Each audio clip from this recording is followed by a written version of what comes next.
Hello and welcome to the PFF Fantasy Podcast. I'm your host, Nathan Jahnke. This episode is presented by Yahoo Fantasy. I'm excited today to talk about 5 of my favorite fantasy football league winners this season, all of whom have elite upside, all have an opportunity to finish among the top 5 at their position.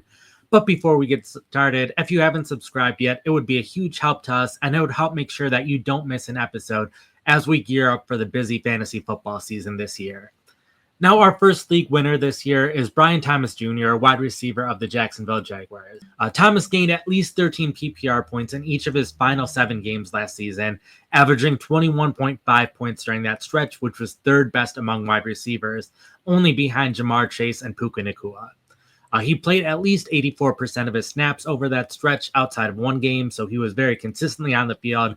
The Jaguars' clear top wide receiver over the season, and he most notably stood out in his play in the slot, where he averaged 3.12 yards per route run, which was the best for all wide receivers with at least 100 snaps out of the slot. So was a very good season, not just out wide where we expected Thomas to do well, but also in the slot.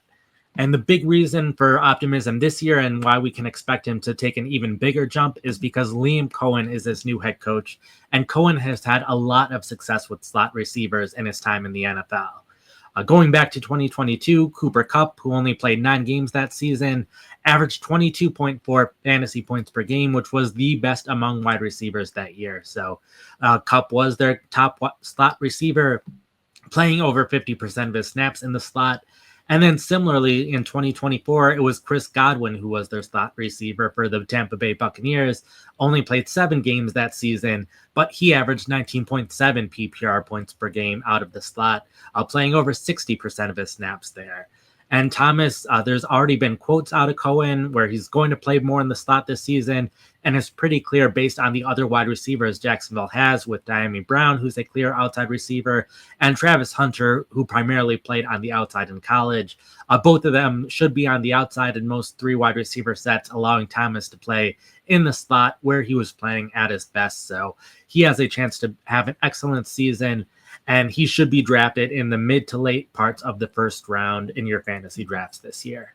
My second league winner is running back Kenneth Walker of the Seattle Seahawks. Walker is someone who's missed some time due to injury over the course of his career, but whenever he's been healthy, he has played at a very high level. Most notably last season, he averaged 0.42 avoided tackles per rushing attempt, which was among the best that we have seen in our 19 years of data that we have at PFF. It's next most just behind it was the most ahead of players like Marshawn Lynch in 2014 and Nick Chubb in 2020, 2 of the best seasons that we have seen out of running backs in our time of grading players, and Walker was noticeably better than those players who averaged 0.31 avoided tackles per attempt.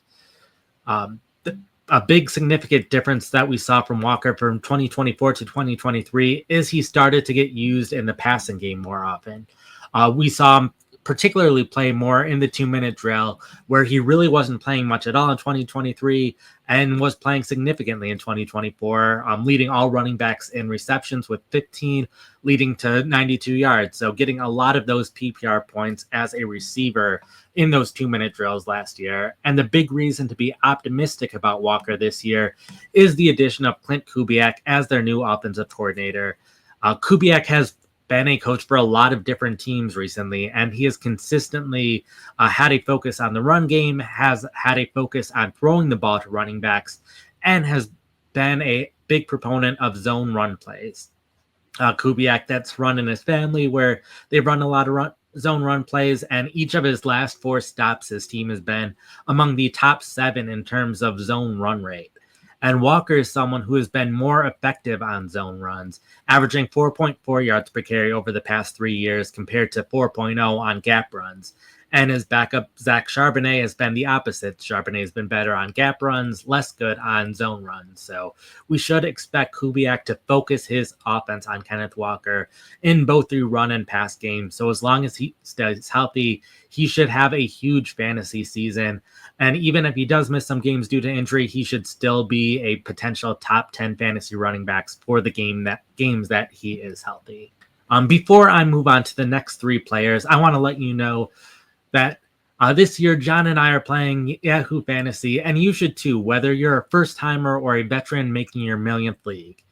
My home league plays on Yahoo, and it makes it very easy to renew your league from one year to the next. I just got the email this morning letting me know that my home league has been auto-renewed, so I'll be playing at least the next year and hopefully several more years at Yahoo Fantasy. To celebrate 28 years of fantasy greatness, Yahoo Fantasy is dropping 28 big new features over 28 days, giving you more ways to play, more ways to draft, and more ways to win. It all begins August 4th. Stay tuned and get started by creating or joining a Yahoo Fantasy Football League today at yahoofantasy.com/PFF. That's yahoofantasy.com/PFF. Now jumping into my third league winner, we are going to go with RJ Harvey, the rookie running back for the Denver Broncos. First off, Harvey was an excellent runner during his time at college, being among the best running backs in yards per attempt in almost any situation. And he graded very well, too. Against Power 5 opponents, he had a 93.4 rushing grade over the past 3 seasons, which was just ahead of running backs like Blake Corum, Quinshon Judkins, and Travion Henderson. Most notably, the Broncos have been very big in terms of throwing the ball to running backs over the past 2 seasons since Sean Payton has been the coach. Their Broncos running backs have caught 214 passes over the past 2 years, which is more than any other team. So the team added J.K. Dobbins, who could potentially be the starter, who could potentially see a lot of carries this season. But as long as Harvey is playing on those passing downs and getting at least some of those carries, he should have a ton of fantasy value. The Broncos' offensive line has also graded well for us. They've been more of an asset than a liability in the run game. Has also been very good in the passing game. But all 5 starters played at least 850 snaps last year. That includes 14 of 18 games, including the playoffs. And Denver retained all 5 of the linemen, so the line should be very good this season. And the big thing, again, is the head coach and the coaching situation for Denver. With Sean Payton, there's been a ton of success for fantasy running backs, even in a part-time role. So dating back to his time with the Saints, we've seen running backs like Reggie Bush, Darren Sproles, and Alvin Kamara all have a ton of fantasy value, even if they haven't been the starter, even if they're playing a part-time role. That includes Kamara, who was a top 5 fantasy running back in his rookie season, even though he played less than 50% of snaps, and he was drafted right around the same time as Harvey. So while it's hard to expect Harvey to have the exact same season that Kamara had in his rookie season, that's definitely something he can aspire to. And I think Harvey can have a ton of success this season, even though J.K. Dobbins is also on the roster. My 4th league winner this season is quarterback Justin Fields, now of the New York Jets. Fields has been a fantasy starter anytime that he has been an NFL starter, typically scoring at least 19 fantasy points per game. That includes 20.7 points per game when he was the Bears starter in 2022.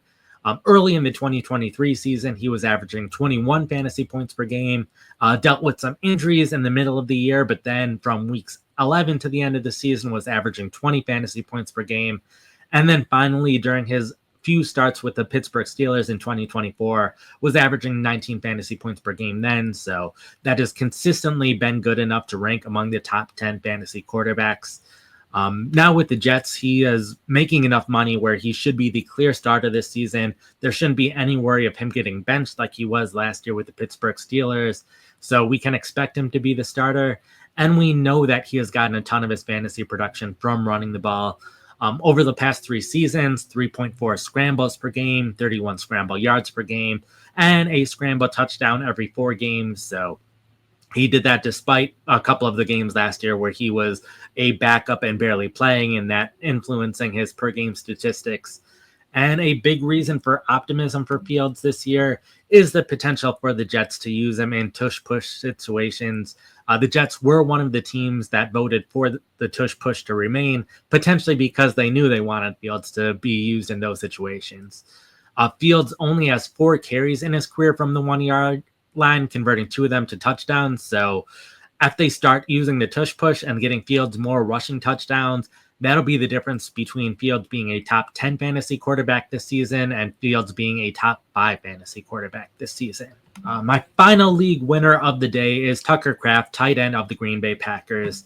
Kraft has been excellent anytime that the Packers have gotten the ball in his hands. He has averaged 0.94 avoided tackles per on receptions per game last season, which was second best among tight ends, and his 0.32 avoided tackles per reception ranked the best among tight ends last season. That helped him to 9.3 yards after the catch per catch, which is 1.5 better than any other tight end. And his 229 yards after contact were also the best among tight ends last season. The big problem for Kraft is that he was only targeted on 14.5% of his routes, which was the fourth fewest among tight ends last season, among those with at least 300 routes. So they just weren't getting the ball to Kraft enough. And once they were getting him the ball, he was doing a great job. The Packers coaching staff has made it a point in press conferences and other interviews to say that they want to get Kraft the ball more often. So while it's no guarantee that they will, there's definitely a chance that they get him the ball at least a little bit more. And he scored the 10th most fantasy points last year. So even if that only increases by a couple percentage points, that should be enough to get him closer to that top 5 fantasy tight ends. And while the Packers did invest in wide receivers this offseason, there are still more than enough targets to go around to get Kraft closer to around 18% target rate rather than the 14.5% that he saw last year. That wraps it up for my 5 league winners. I hope you enjoyed that. If you want to see where these players rank, you can go ahead and check out PFF.com, where I rank my top 500 players overall this season. So you can see where all of these players rank relative to other players and see more precisely where you should be drafting them. If you enjoyed this show and want more content like this, be sure to subscribe. And if you're watching, drop a like and leave a comment letting us know who your favorite league winner is this year. We'd love to hear from you. If you have an upcoming fantasy draft coming up, good luck on the draft. And until next time, peace out.